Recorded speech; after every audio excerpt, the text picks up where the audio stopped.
Throughout history, millions of people have been misdiagnosed and mistreated by physicians. Not necessarily because of wrongdoing, but because doctors simply didn't know any better. Epileptics were beaten. The mentally ill were considered incurable, hence not a medical responsibility. Many languished in prisons and cages. Infusions of lamb's blood were once state-of-the-art in medicine. Surgeons were offended when Joseph Lister asked them to wash their hands and disinfect the operating area. Even Louis Pasteur, father of the science of microbiology, was the center of controversy when he announced that disease is caused by tiny organisms invisible to the human eye. These examples remind us that medicine is an evolving science. New discoveries challenge existing beliefs. But in the meantime, for people suffering from a new or misunderstood disease, life can be a living hell. I just cannot get rid of this flu, and it keeps getting worse, not better. But it's been months now. Maybe it's not the flu. Flu doesn't last that long. You ought to go back to Dr. Raymond. I did, Blanche. He said I'm fine. Get a second opinion. She did. She went to Dr. Schlesinger.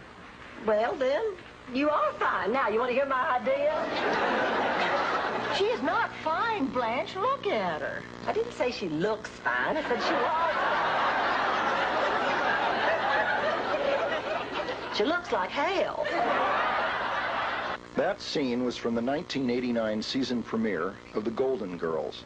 The mysterious disease that struck Dorothy is chronic fatigue immune dysfunction syndrome, CFIDS or CFIDS, a disease that today disables thousands, perhaps millions of Americans. You may never have heard of it, or you may not have taken it seriously. After all, many doctors don't believe it exists. So first, let's get this straight. CFIDS is a real disease. It's a serious disease. It has been recognized as such by the United States Department of Health and Human Services since 1988. I think all of us agree, one, that there is a problem. There's an illness called chronic fatigue syndrome. And while that sounds obvious, you know, for a long time, the syndrome has been highly controversial among medical circles as to whether it exists or it does not exist. CFIDS may be the most widespread, fastest-moving chronic disease to have emerged in the world in this century. No one can predict when, how, or who CFIDS will strike next. In 1984, CFIDS struck the resort community of Incline Village, Nevada. Almost 300 people in the Lake Tahoe area came down with a mysterious malady which the media would dub the yuppie flu. I remember seeing a patient who had been a former marathon runner and had come back from China and said she developed some illness in China and absolutely could do nothing after she'd come back. And I thought this was kind of a trivial viral illness, but she never got better. At about the same time, a whole bunch of patients from the community, from the girls, the basketball team, and some teachers from the Truckee High School developed very similar complaints. The patients complained of fever, weakness, headaches, swollen glands, difficulty concentrating, and most of all, fatigue which no amount of bed rest could cure. At first, patients thought they had the flu, but it never went away. They kept accelerating to the point that I guess by the midsummer, July or so of 1985, we had almost 200 cases. I initially called the CDC because this is what they're supposed to solve, these unusual kinds of diseases, and asked for some help. In September 1985, CDC epidemiologists finally arrived in Incline Village. The focus of their investigation was to determine if Epstein-Barr virus could be the cause of the strange epidemic. As we were seeing some of these patients, we brought them into the room to show them, here, feel the spleen, or here, feel this node, or this is a patient. They didn't really, in my view, like seeing a lot of these people. They preferred to stay down in an office poring over charts. And there was a high degree of skepticism on both of their parts. And then after 2 weeks of collecting chart data and serologies, they went back to the CDC, and months went by and we never heard anything from them. When word spread to the media, Cheney and Peterson found themselves the target of angry business leaders who feared news of the epidemic would hurt tourism. I ran into doctors that said that very thing, that I was bad for tourism, that didn't I know that the only way Tahoe City was ever going to survive was with tourists, and that I shouldn't tell anybody. Shunned and harassed, the doctors fought a lonely battle.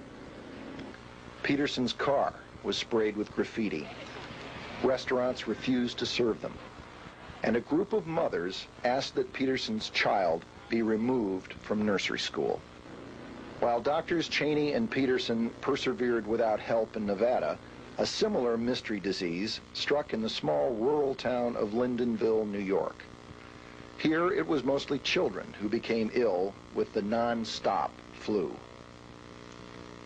The group in Lyndonville comprises 230 people who developed this pattern of symptoms.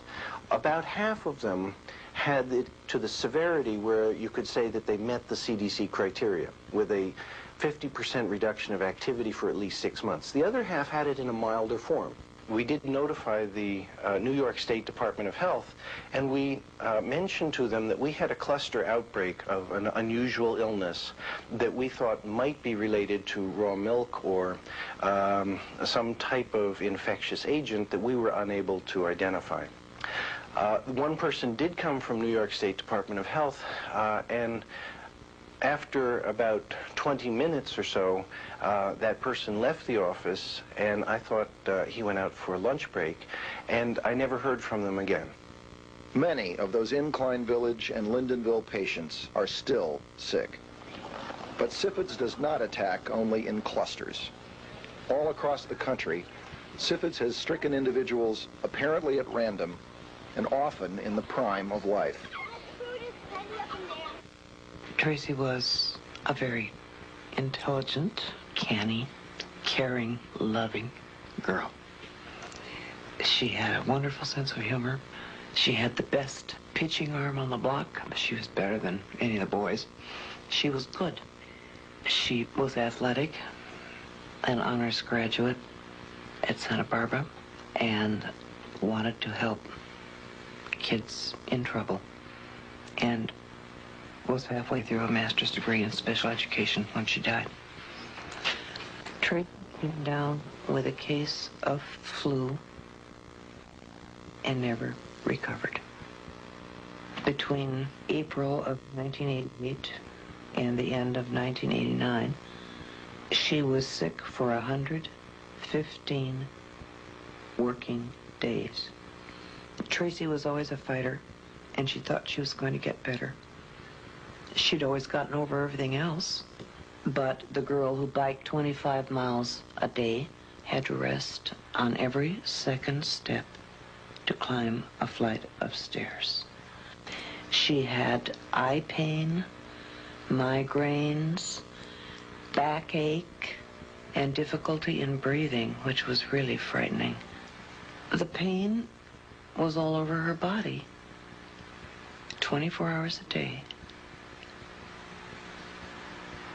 I have a list of 4 pages of doctor's appointments. We went to private doctors, and we also went to the group that she belonged to. She was treated badly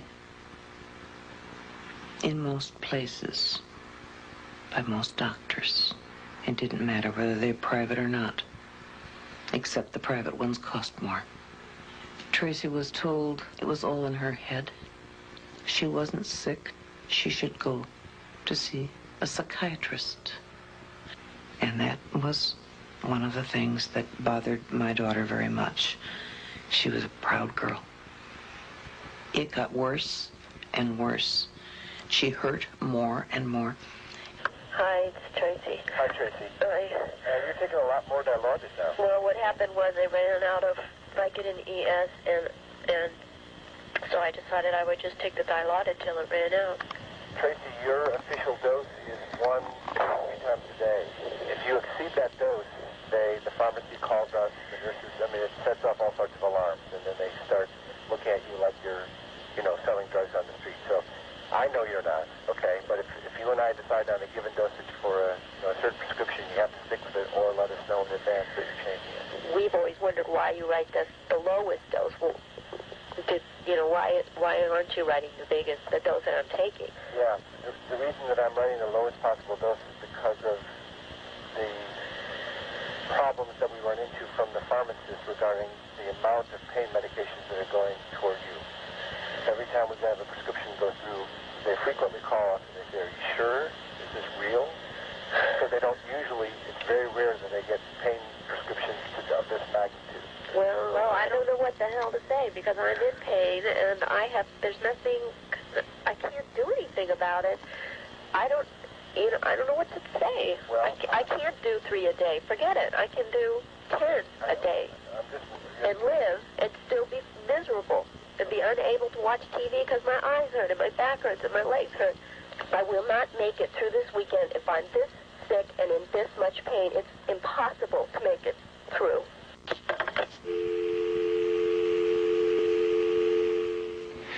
For someone like her, life really becomes a chore to just from moment to moment. She is really spending most of her time trying to accommodate her pain. And the lifestyle that someone like this has is terrible because their whole life is devoted to living with this illness. And for them, this illness is no less than just about any other illness that I can think of, including AIDS and cancer and most any other illness. The severe pain and debilitation that they have is really profound. I think that Tracy was despondent and frustrated by the severe symptoms that she was having from the disease and also by the lack of what she considered quality help from the medical profession. And I was Tracy's doctor, and I would include myself in that. I was not able to see and respond to the amount of pain and frustration that she was having. I don't blame her. She fought for 3.5 years with incredible courage to try to get well. She got worse and worse. She finally just gave up. This is Tracy's suicide letter to her private doctor. Here I sit amongst OTC drugs, prescription drugs, plastic bags. My life is bags and drugs, bags and drugs. Every day I hung on the edge. Maybe today will be tolerable. That's all I asked for. Maybe I'll be able to tolerate it all today. Again. And again. And again. And again and again and again and again. Barely hanging on. Hoping only for comfort today. This hour. This half hour. Please, God, take the pain away. Just for a while. Just for the next 15 minutes. Just for an hour. Why is that so much to ask? A little girl was in our group committed suicide, and I asked Dr. what killed her? Excuse me. What killed her? He said, she killed herself. I said, you son of a bitch. Excuse me, we were framing. I said, she died of the disease. Jim Haw came down with CFIDS 8 years ago.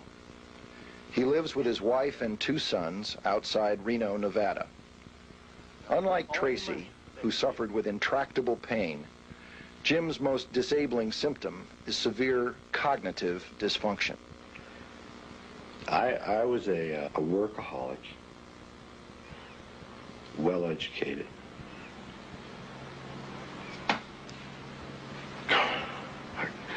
Involved in real estate. I was involved in real estate. I bought this 3,800 acres out here. I built 400 homes. I was very involved. I was involved in all the counselors and the regents and all the people in town, very politically. And I got sick.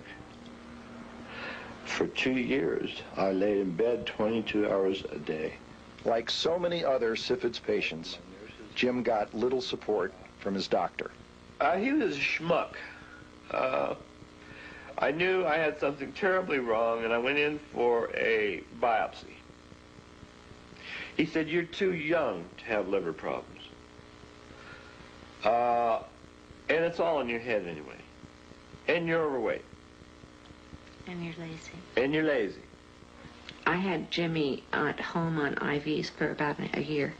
I was furious if this man did not give me the credibility of being someone in the committee. You know, I'm director of YMCA. I was till I got sick. I mean, you know. It took us, we had to go through about 2 or 3 doctors until we were able to find one that understood. But there was little the doctor could do. Jim's condition deteriorated. I started not being able to speak right. And I have always had a silver tongue. And keep me on the spot. Yeah. You were always able to speak right, and then when you became sick, you started having trouble with... Then I got an MRI, and they said you've got punctate lesions in the forefront of your brain, which causes speech problems and walking problems, balance, yeah, but I don't know. Memory. So I remember every nickel that happened 20 years ago. I remember everybody. But I wouldn't remember your name, and I didn't even remember when I came to see you last. You know. Very little short-term memory. No, almost none. This afternoon, Jimmy will go lay down and take a nap, and he'll wake up and he won't even remember that this happened. He may have seizures all afternoon, and he won't remember that that happened. And he doesn't realize a lot of times that he's sick. Everybody says you should live one day at a time, but when you get into a situation like this, you do live one day at a time.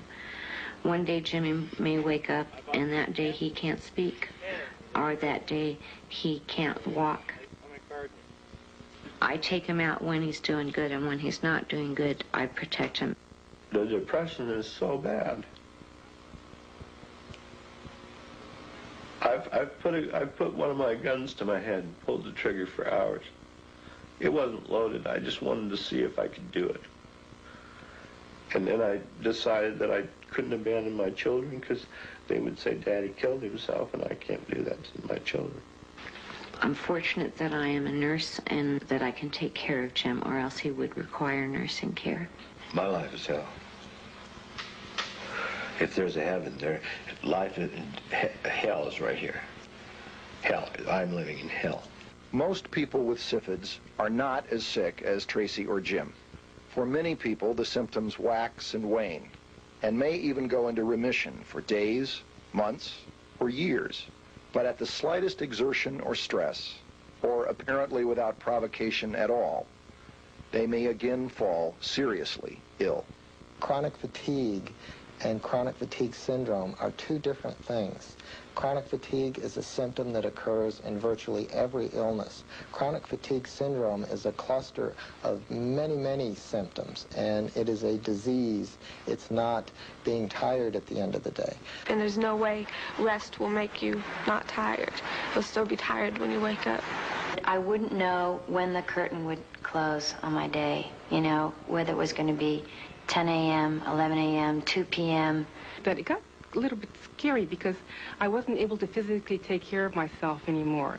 I was in bed for a year, wheelchair, and the whole bit.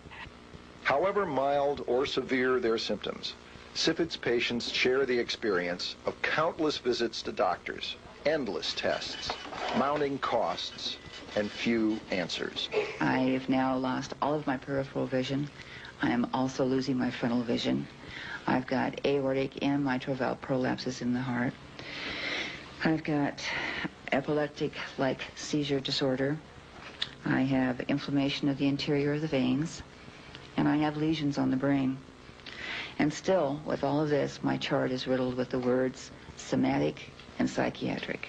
But it's hard to understand actual doctors that you go to that have no idea about it and don't know what to do about it and tell you it's all in your head and there's really nothing wrong with you. Dorothy, get dressed. You're fine.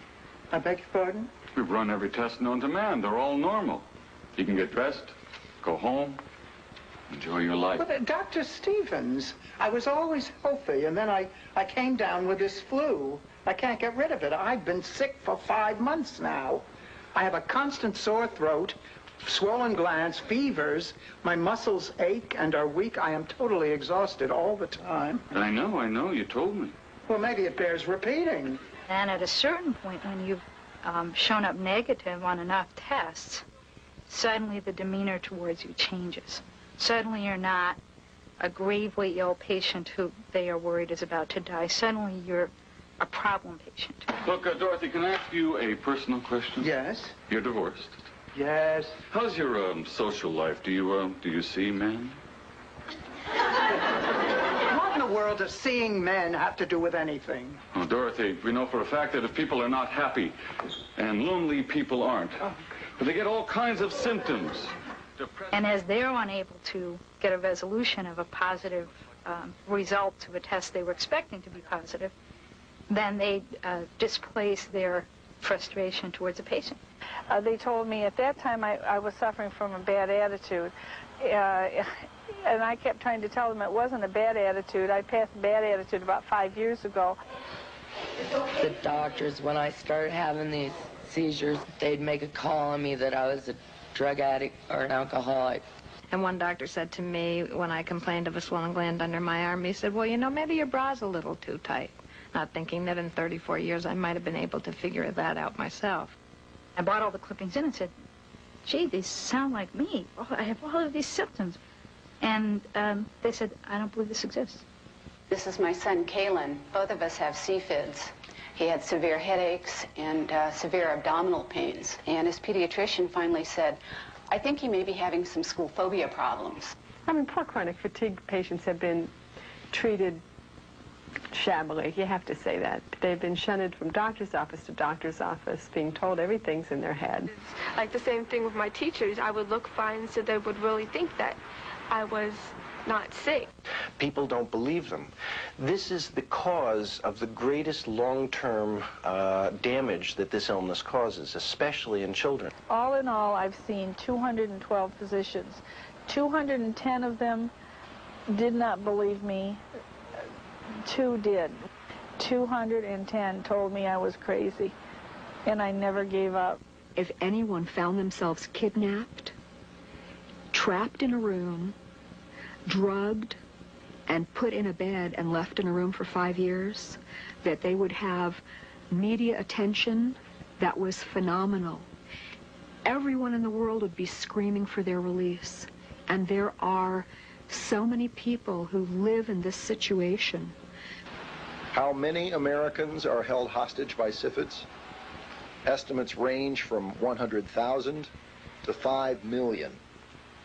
Since 1985, the CDC has been conducting a surveillance survey, but after 8 years has made no report. So no one really knows. Many experts believe CFIDS is not new.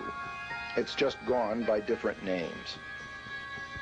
Today, CFIDS is called Myalgische Encefalomyelitis in England and low natural killer cell disease in Japan.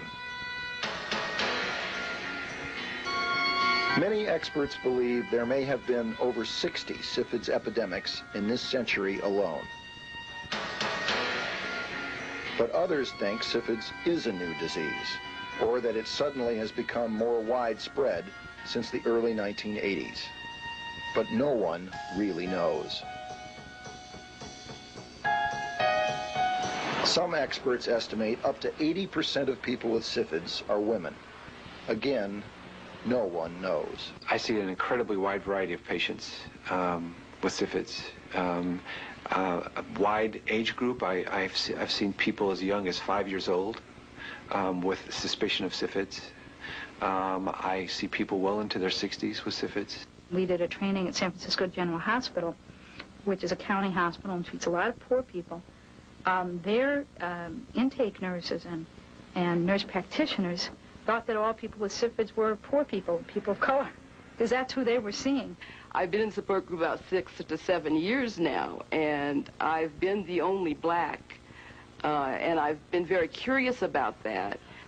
You know, as far as a lot of minorities are concerned, especially minorities of lower incomes, aren't going to continue to see different doctors until they find somebody who will diagnose them adequately.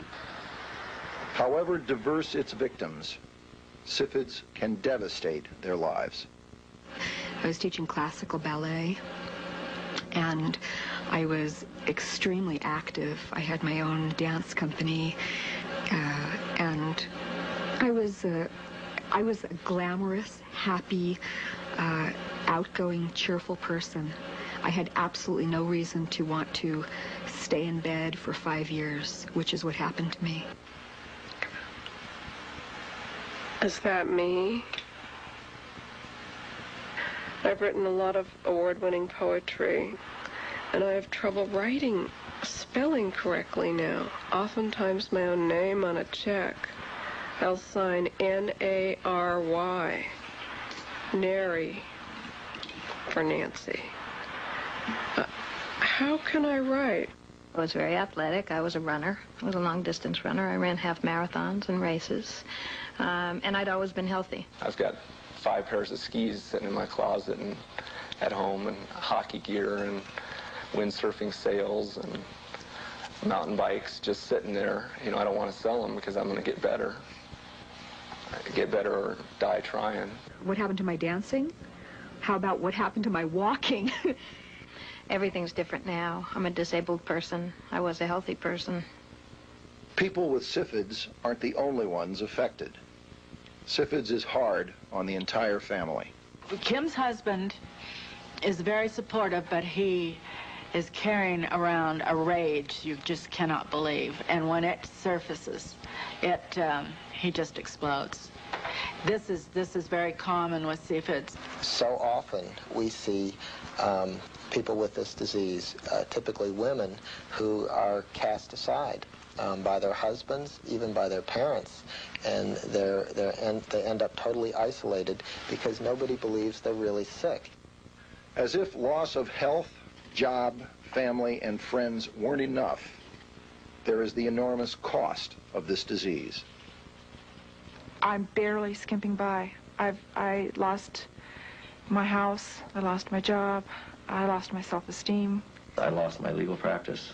I had to file bankruptcy and lost my automobile and all of my assets during the bankruptcy. I ended up, when the warm weather, I ended up living in my little car with my dog. I have lost everything I've worked for my whole life. I have spent the last 6 years being housebound. I no longer grocery shop. I no longer do laundry. I no longer pay bills. I'm not a functioning human being. I know from personal experience that this is a devastating disease. There is nothing that you cherish that this disease cannot take away from you. Absolutely nothing. Your career, your identity, your reason for living. How can it be that so many Americans must suffer so greatly? How, in this information age, is it possible that not only the average American citizen, but the average American doctor knows so little about a disease that some experts call the AIDS of the 90s? CFIDS advocates blame the name given the disease by the Centers for Disease Control and the National Institutes for Health. Sometimes, you know, I want to call it chronic fear syndrome instead of chronic fatigue, because chronic fatigue sounds like, just take me to Oprah and give me the bonbons, and the illness is not like that at all. The name that this disease has been given in this country is trivializing. We have a joke amongst the CFIDS community, both patients and providers, I think, that we need to get the F word out of the chronic fatigue immune dysfunction syndrome. The F word is a little bit like describing diabetes as the chronic peeing disease. Of course, people who have diabetes pee a lot, but the disease covers so much more and includes so many other symptoms that it really does not do the disease justice. The same is true for chronic fatigue syndrome. And that has greatly hampered our efforts to be taken seriously by anybody, the media, our families, the press, the medical profession. But the name is only part of the problem. CFIDS has a history of halting recognition by the medical establishment. The American Medical Association has made equivocal statements at best. And research at the National Institutes for Health has concentrated on proving CFIDS to be a psychoneurotic ailment. The leading CFIDS investigator at NIH, Stephen Strauss, refused to be interviewed. Only recently has the NIH acknowledged the immune abnormalities present in CFIDS patients. Consequently, few doctors are adequately prepared to recognize or treat CFIDS patients. And I was on the guilty side of mistreating a number of patients. I'd see a patient who I thought there was something wrong, and I did a good workup, and it was all benign. And then I was faced with a dilemma. I had to confess to the patient that I had no idea of what was going on, and that's very uncomfortable to do. Moreover, I'm afraid maybe I'll get sued. If I'm missing a cancer, I'm going to get sued. CFIDS patients represent, in a sense, kind of the physician's worst nightmare, because diseases such as multiple sclerosis, lupus, Lyme disease, these diseases are all things that sit in the back of my mind, and I'm always wondering, is this a case of multiple sclerosis that looks like a case of CFIDS that I am misdiagnosing? Faced with the enormous costs of medical care, CFIDS patients have turned to their insurance companies for help. There are numerous problems involving medical insurance for people with CFIDS. On the one hand, if a person applies for health insurance at a time that he or she has already been diagnosed with CFIDS, the insurance company won't issue the policy. On the other hand, if the person comes down with CFIDS after he or she's taken out the policy, but during the waiting period, the insurance company will say, you had a pre-existing condition which we won't insure. Or the insurance company will suggest you don't have a pre-existing condition, but all of the medical treatments that you've suggested you want paid for are experimental, and we don't cover experimental treatments. In addition, they have trouble getting Social Security disability or SSI disability and Medicaid and Medicare. If they can't get those, or the funding of those is inadequate, or don't pay for the treatments they need, then they can easily become homeless. They can't pay their rent, they're out on the street.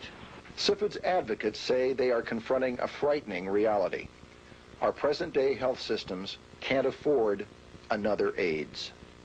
I think there's a huge investment now in this country to not want to know there's another epidemic, because it's very possible that the progress of AIDS alone will sink the public health establishment in the country. All of the systems in medical care are set up for people either getting well or dying. For example, doctors, they don't want to see chronically ill people. They can't do anything for them.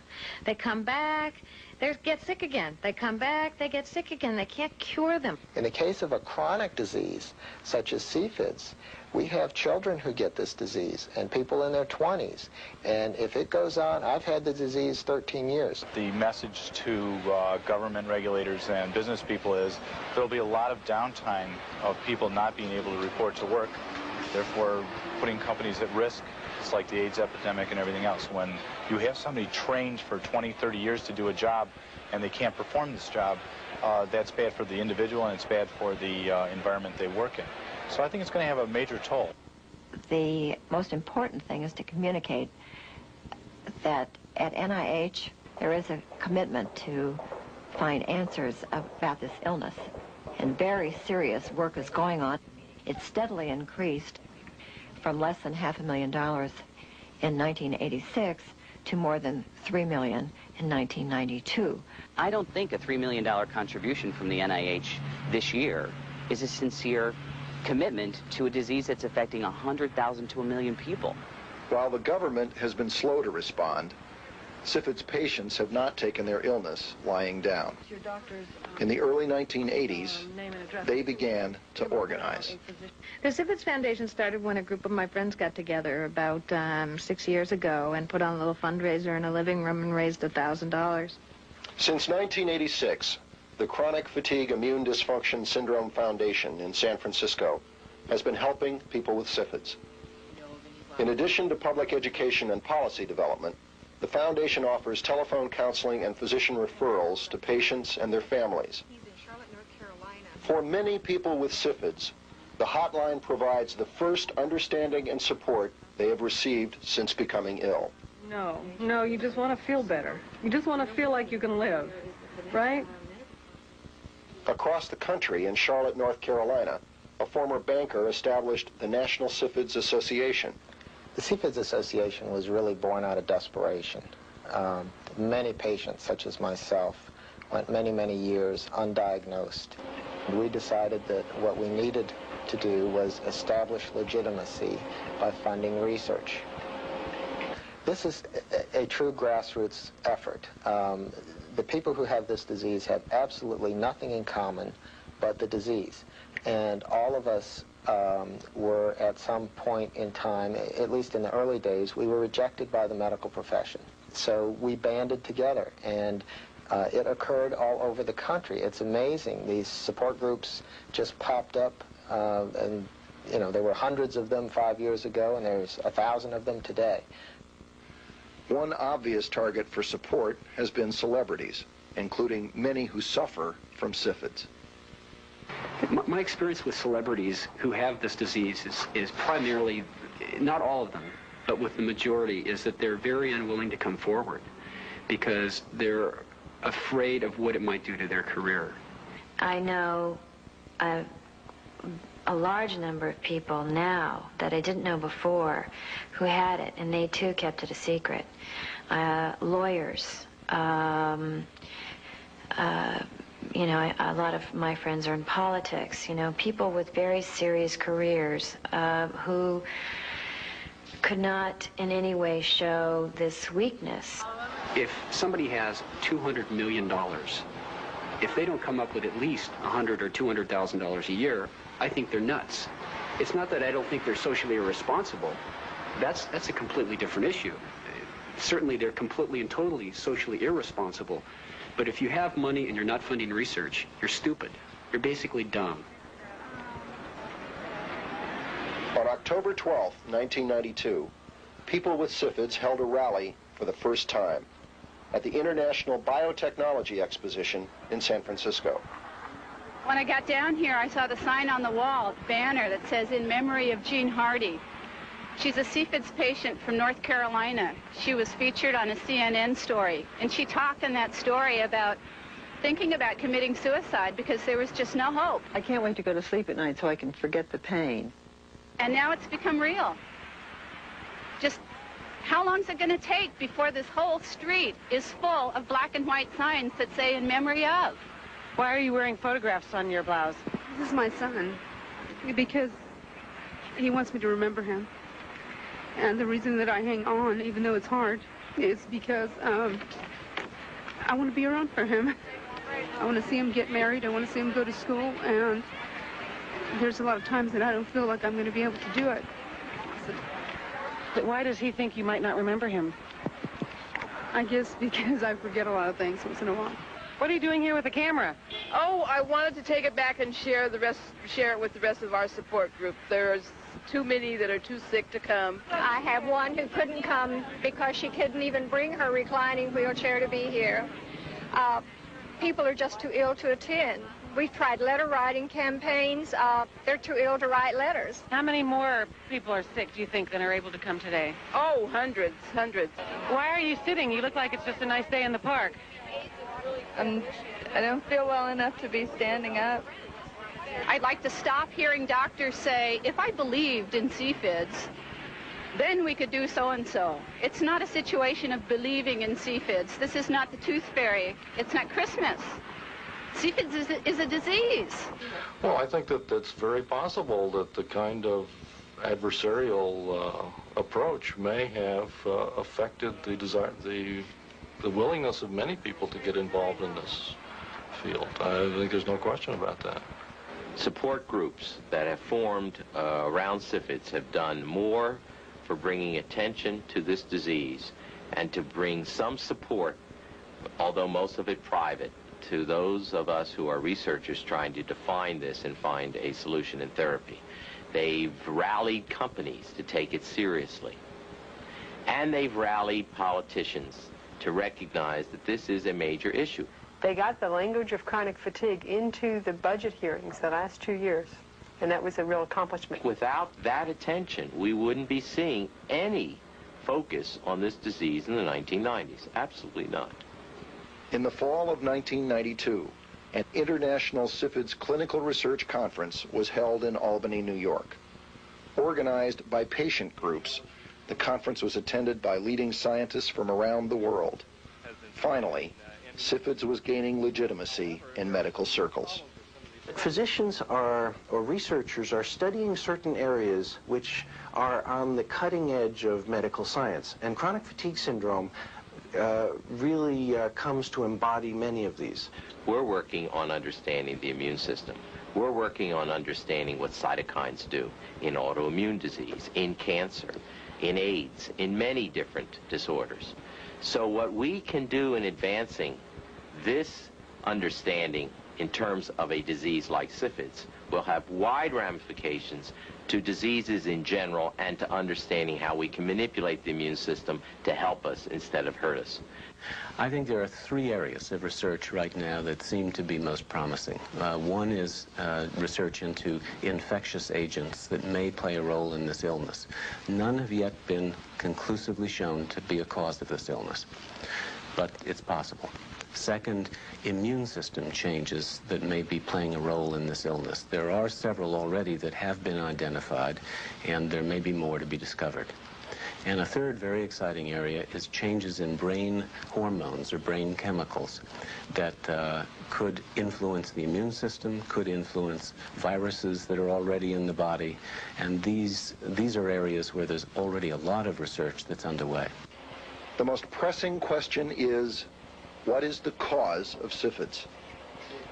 Well, that's the $64,000 question. No one knows what the cause of this condition is, and there's a lot of controversy about it. And it's analogous to the first meetings, again, with HIV that we had in 1983, where the ecologists were saying it's toxins in the air, and the Epstein-Barr people were saying it's Epstein-Barr, and the fungus people were saying it was fungus. I mean, all these same arguments aired in 1983 when there was another new and mysterious illness floating around. The point is, there's still a lot of research to do, and people have to perceive this illness first as real, which has been a struggle. Second, as complicated and deserving a very in-depth and careful approach that's going to take years to accomplish. Another question that especially worries patients and people close to them is CFIDS contagious? And people with CFIDS do have terror about it. They think, should I be around this baby? Should I be around this family? Am I Typhoid Mary? Is everyone going to catch this disease from me? The disease is not contagious. That we think the agent that causes disease is everywhere. And many people have already been infected, and they don't show any signs of the disease. It depends on the genetic makeup of the individual or where their immune system is at the time that the agent enters. So I don't see any real reason to be telling people you can't be around people with chronic fatigue or chronic fatigue people. No, you can't be around society. The bigger risk is actually to the chronic fatigue patient from the infections that society carries, the colds and the flus. Despite what the experts say, CFIDS advocates aren't so sure. This is probably an infectious disease. We know that because we've seen whole towns full of people come down with it. We've seen families come down with it. We've seen groups of people in the workforce come down with it. Now, what we always say is the majority of people with CFIDS aren't around other people who have it, which means that on some level, everybody's not getting it. Maybe everybody's getting it and they're not symptomatic. But what we know is somehow it's passing through the population. So what is known about CFIDS? Very little. Researchers have observed both immune system overactivation and under-response. endocrine abnormalities, and viral activity. With so little known, what can be done for the CFIDS patient? It's very important that chronic fatigue syndrome patients or people who think they have chronic fatigue syndrome not try to self-diagnose this illness, because there are lots of other known medical illnesses which may be treatable if caught in time, which can start off with just plain fatigue for a while, or with symptoms like CFS. First thing is to diagnose, because when someone's going in to their doctor's office with all these symptoms, they have the most god-awful thoughts in the back of their mind. I know in my case, one of the happiest days of my life, in fact, the happiest day except for the birth of my children, was the day I was told I had an incurable illness, this disease, because I didn't know what was the matter with me. But diagnosis is no simple matter. CFIDS patients are very difficult, amongst other reasons, because they look so good. You have someone who you hear is unemployed for 3 months, on disability, who can't get out of bed. They come into your office, and you come in to see them, and they look normal. When you do your physical examination, there are a minimal amount of changes that you can see on the physical examination. When you proceed to the laboratory, the same is true. There are very few things that you can see on the laboratory. A routine blood count will probably be normal. Routine chemistries, probably be normal. Thyroid tests, probably normal.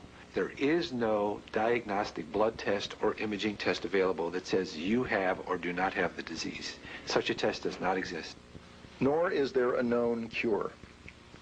The best patients can hope for now is relief of symptoms, such as pain, weakness, depression, sleep disturbance.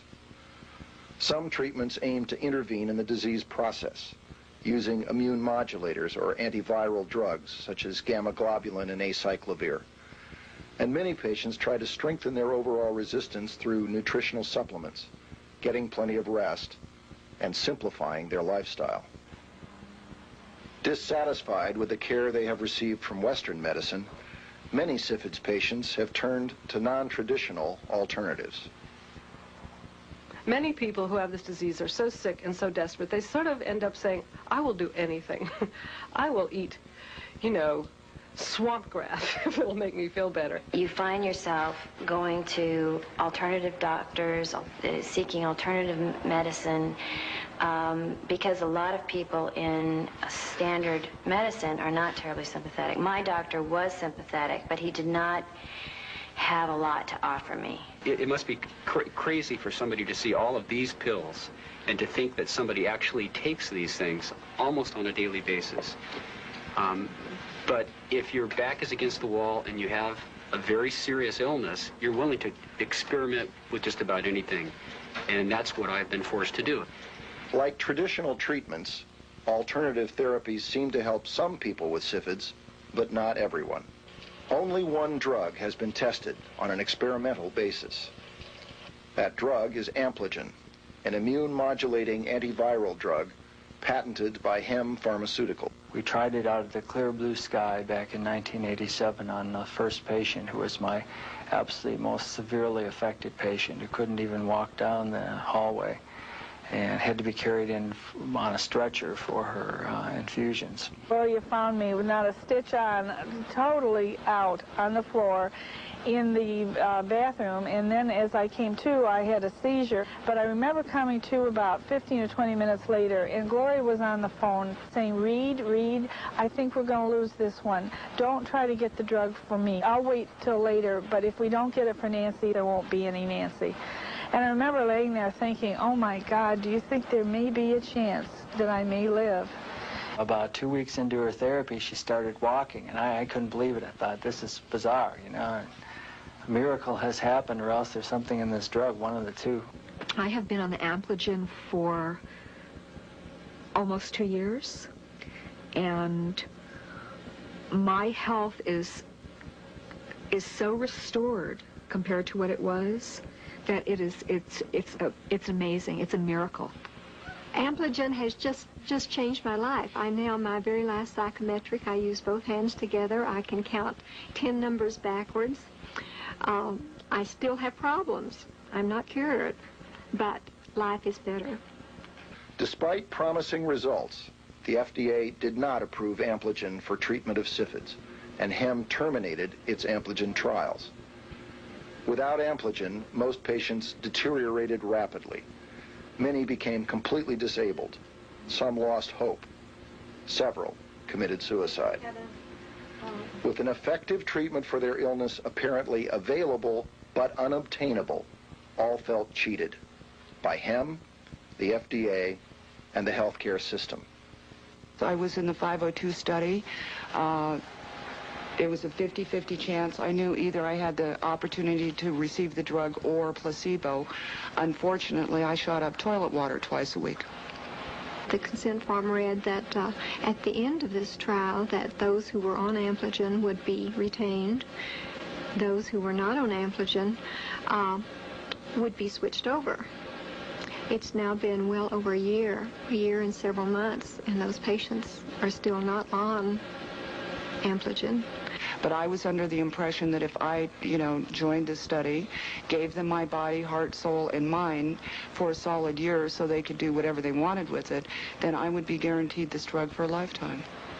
There simply is a limit to what we can do and reach our primary mission, for which we have shareholders. We get in any month 1,000 to 3,000 phone calls. We receive many calls from senators, congressmen, etc. We have no way to deal with the tens of thousands of letters and requests that we've gotten.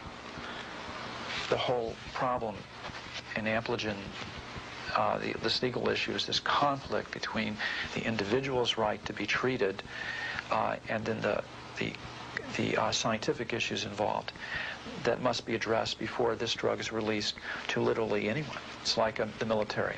In the military, individuals are sacrificed for the greater good of the whole. What does it take to get a drug approved? Lots of money. And the ability to influence people, both sides of the law. The difficulty is we don't have the money to spend on the attorneys and the clerks and all the things that are necessary in order to get it through the Food and Drug Administration. So we don't have the money to invest in the politics, basically. We've had a problem with the FDA that I think is not so much a problem with the FDA as the NIH and the CDC. How can the FDA approve drugs for illness that the other government agencies basically don't take seriously? If they don't say this is a serious disease for which medications are necessary, the FDA sort of can't go out on a limb and approve a drug that may have some side effects. This is the nectar of the gods that we're all waiting for. And we don't know if it works for all people, but I think we're entitled to a chance. Don't we have a right to life? So what kind of future awaits people with CFIDS? If you took 100 people who got chronic fatigue syndrome today, what would happen a year from now, 2 years from now, 3 years from now? People don't really know, but a rough guess would be about, a third improve, a third are stable, and a third are worse. But this is really just a guess. The disease is unpredictable. We've come a long way since pioneering doctors Paul Cheney and Dan Peterson were called quacks for treating the yuppie flu. There's been some real change of mind that we have seen in physicians who were adamantly felt this was not a real disease. And finally see a patient, it's like they see the light and they completely alters their view. And it comes very quickly when it comes. I mean, it doesn't come, and then it comes. And then they drop down all of these blinders that they've had on and all these preconceived ideas and biases. They simply drop it, and for the first time ever, they begin to look at this with sort of an open mind. And when they do that, this disease comes pouring in. CFIDS continues to be a mystery disease. But what is known is that millions of Americans languish in its grip. They are sick and need help. The message I would like to get across to my colleagues who may or may not be used to treating CFIDS patients is to keep an open mind. Keep an open mind about what your patients are telling you. Keep an open mind about the diagnosis and other diagnoses. And keep an open mind about educational material that I hope will be available soon regarding how to deal with these patients, how to treat them, diagnose them, etc. And I suspect that the research is going to be showing significant improvement in diagnosis over the next 2 years. Good. Okay. If you're a doctor in practice, as I am, and you see people who clearly are suffering, not yet clear what they're suffering from, but they're suffering. And many people, including some other doctors, have dismissed them and dismissed their illness. It's a sad thing to see. You're just Cindy, you're all right. And if you can try to do something about it, to better understand why they're sick, and hopefully to try to make them better, it's a great challenge. It is the central challenge of any one of us who's a doctor.